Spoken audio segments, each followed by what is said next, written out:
Ron Burkhardt joins us, and your work has evolved over the years. You told me that you originally were doing similar type work that we're looking at tonight.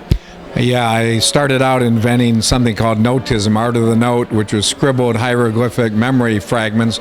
Then I went to earth art, which is frankly the combination of those two is similar to collage, so I can really relate to how brilliant these are and how wonderfully they're conceived. Taking a look at this piece, what is your impression?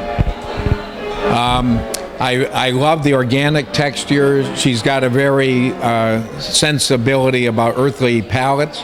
And I love the subtle colors that look weathered and historical, like they're old and antique. You know, it's a matter of layering. I really love this could be a ladder to a baggage hold of a plane, or it could be some weathered old thing that the museum found outdoors, but unlikely. It's very clever. It brings you up into this portal, and where you have a little widow's peak where you can look out on the world.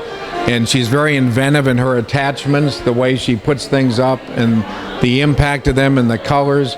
It's got a real organic sensuality, I think. So, how does this type of artwork affect the viewer?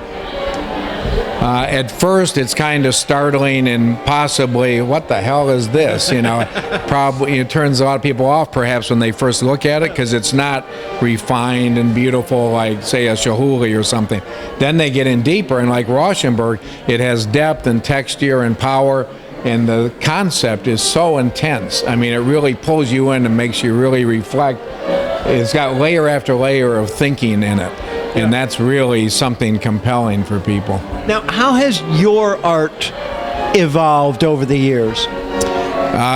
It's evolved from very raw and organic like this to very stylized. Now, yeah, ironically now, these letterscapes I'm doing are very precise, very detailed. They take months to do one, whereas things like this in raw canvas form, I could do 3 or 4 in 6 weeks. You know, so it's a much slower process doing this perfect line stuff, hard edge. For you, was it, and because it's sort of like the opposite evolution that a person normally would go through. Right, and ironically, a couple years ago I had a detached retina, so that's when I discovered these hard edge things. Of all times, I should have reversed my career, been doing precise work first, and now go to the free-flowing, throwing paint, but it wasn't to be, and so you have to go with whatever life hands you. Unfortunately, it's been pretty positive.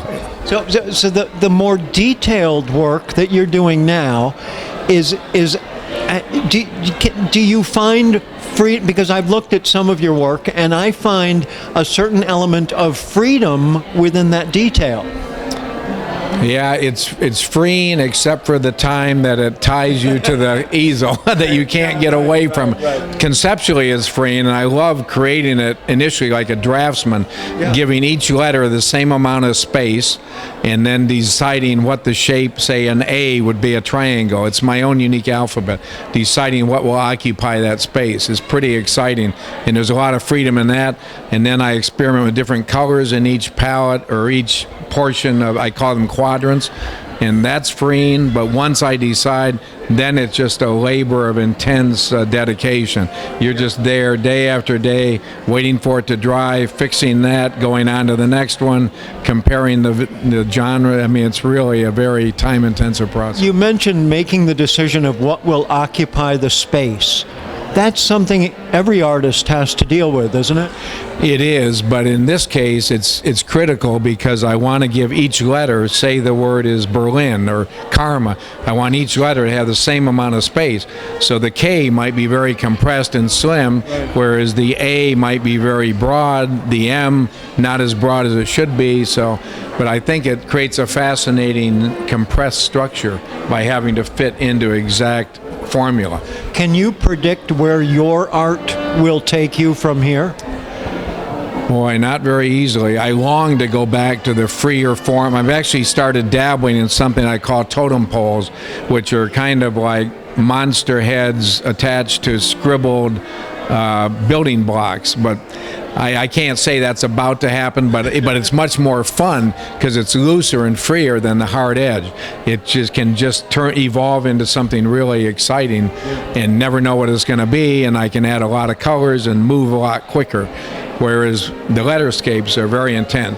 Now, these assemblages like she's doing take forever. They're very involved, and one of the challenges of this, as it was for me, is knowing when to stop. Right. When are you finally done? Because it's layer after layer, and you've got to know which is the last layer. And there's always one more thing you can put on to enhance it or to excite someone, like the little screen door over there. Maybe that could have been left off, but you could always add something more. So it's a real discipline knowing when to stop. I appreciate your insights tonight. Thank you so much. And you too for knowing when to stop. Thank you.